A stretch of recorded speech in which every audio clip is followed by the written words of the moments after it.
When I was a teenager, I was a drum student of Bill's. I would wait outside his practice room and listen in awe of the sound emanating from behind the door. He'd welcome me with his shaved head, pointy leather shoes, and a beaming smile. He taught me how to read music, do double-stroke rolls and paradiddles, but above all, he was genuine and kind. They say good mentors are hard to find and impossible to forget. This is a tribute to one of Australia's greatest drummers.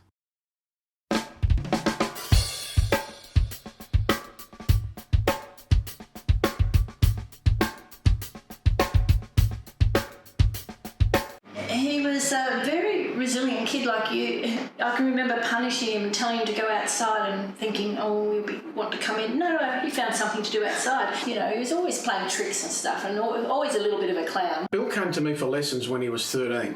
You know, it was pretty obvious straight away. I mean, Bill had an incredible natural ability, but he also worked really hard at it. And I mean, the combination of those two things, you know, you get a lot of people with natural ability. I see them all the time. Lazy little bastards. Bill just kept at it and at it and at it. Later on, when I did rehearse with him a lot, he'd pick me up and go, "Look, no, that's a 16th note there, you know, on the offbeat, so you better play that." And I go, "Oh, yeah, he's right," you know.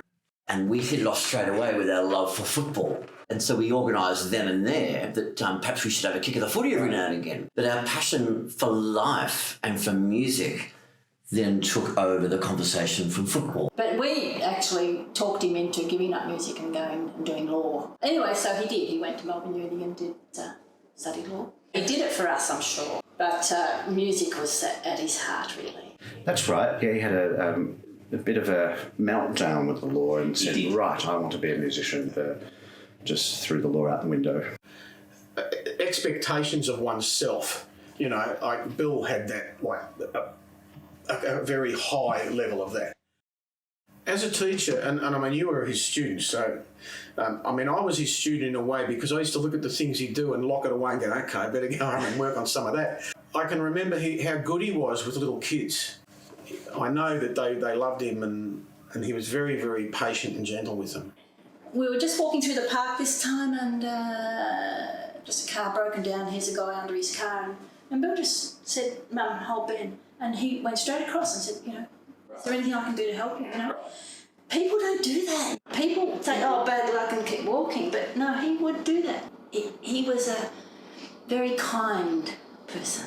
Bill would talk very clearly and very openly, and he could connect with people at a very higher class level, but he could also connect with a street kid. So he was very versatile with the type of person he was. He wasn't stereotypical in any way. You couldn't pigeonhole Bill as a certain character because he had different friends in different circles of life. He had great pride and self-belief as well. Very professional, and his students loved him. Such is the case with you.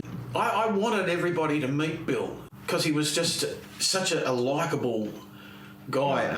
There used to be a show on telly with Red Simons. Hey, Saturday. Yeah, and they had the Gong Award or something. Red Faces. Yeah, that's right. Yes. And Bill went on that drumming. A group called the Band -1.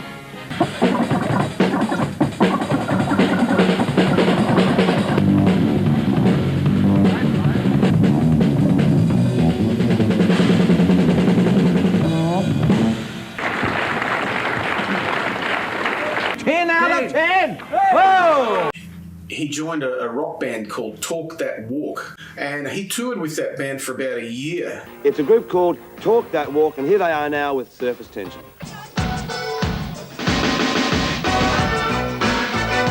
I remain a prisoner inside a trying man.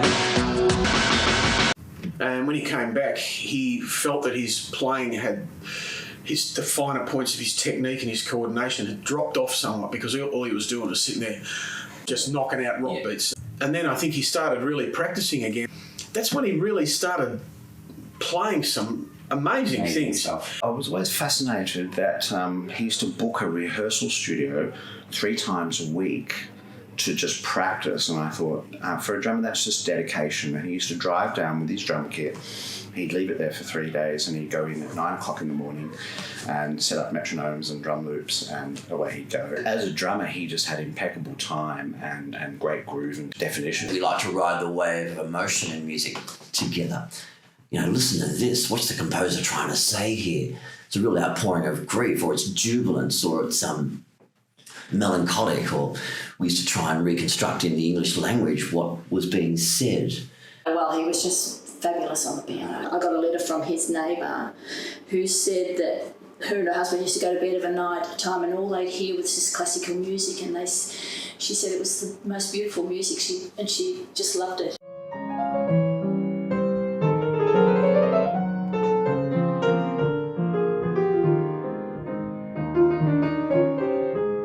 Having a good groove, it is slightly quantifiable.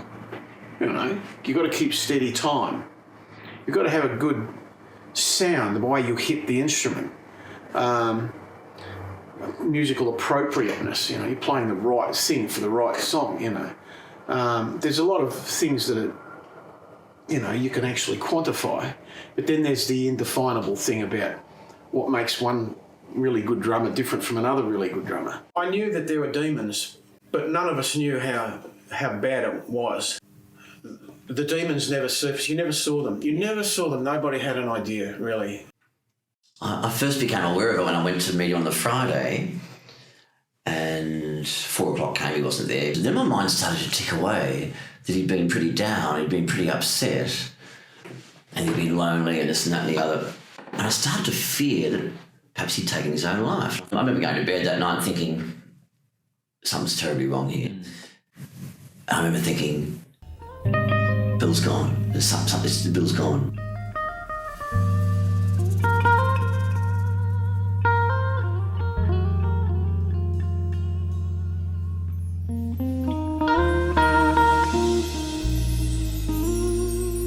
I know that we couldn't have done anything. I can't watch my son 24 hours a day. And I have to keep telling myself that, but deep down, you know, you feel responsible because, hey, I'm his mother. Why didn't I pick it up, you know? I think that when they do it, they think that they're going to be less of a burden to people. They don't see that, you know, there are people who love them and who really would like to help them if they only knew. You know, to this day I hold myself responsible because as a mother you would think you would have some instinct or something, but I had nothing. Knew not a thing. But they tell me that when they're depressed they cover up very well, which he did. He did a wonderful job. He was very happy the day before he died. That's why I was quite a shock when I found out the next day. And it's hard to know what it feels like. What a waste of an incredible human being. When it ended, it was like a big part of my life had been ripped away. If you have depression, if you've got problems, talk to someone. There are people you can talk to.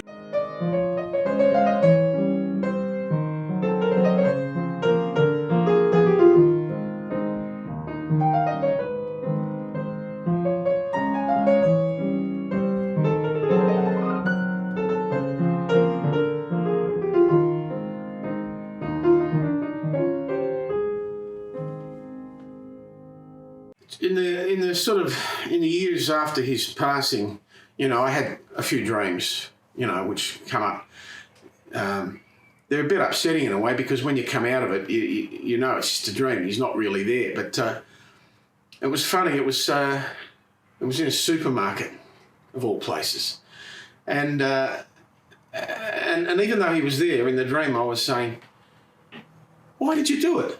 Why did you go and do this thing? You know, why? And he would just sort of, you know, he just sort of shrug it off, you know, and like, you know, like that. And I mean, that's really all I remember about the dream.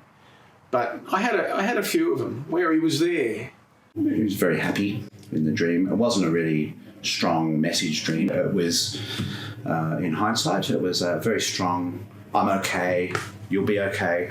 It's all, you know, it was at the Nightcat and he was drinking at the bar and stuff, you know. A dream's a dream, but I saw him and I said, what are you doing here?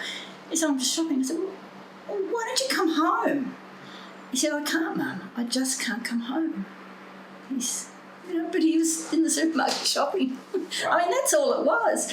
Because I thought, well, if you're here, you must come home. Right. To me. And it's in the supermarket. And he was in the supermarket. Yeah.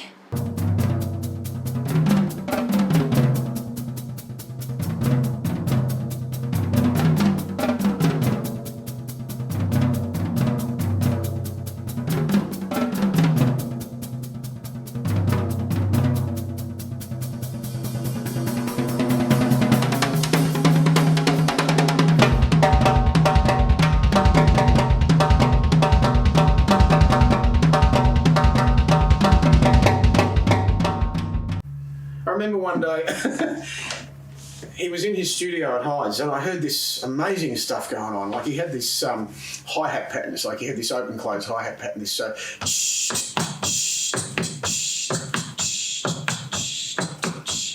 with his left foot, and I heard this sort of other stuff going on, like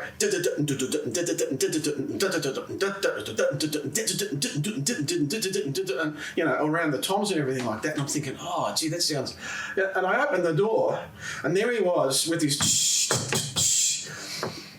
playing the rest of it with his left hand and his right foot while he was eating an apple. I'm grateful for the time I had with Bill and the lessons he taught me and many other students.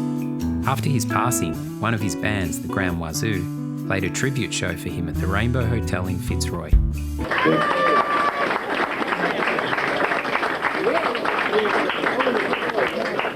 I can't control my... All right, we need y'all help. All right, we gonna lift the spirits in here right now. Put your hands together. If you can't bid for Bill, baby, this is what you gotta be doing. Because the beat goes on, you understand what I'm saying? We still here. Come on. Lifting me high.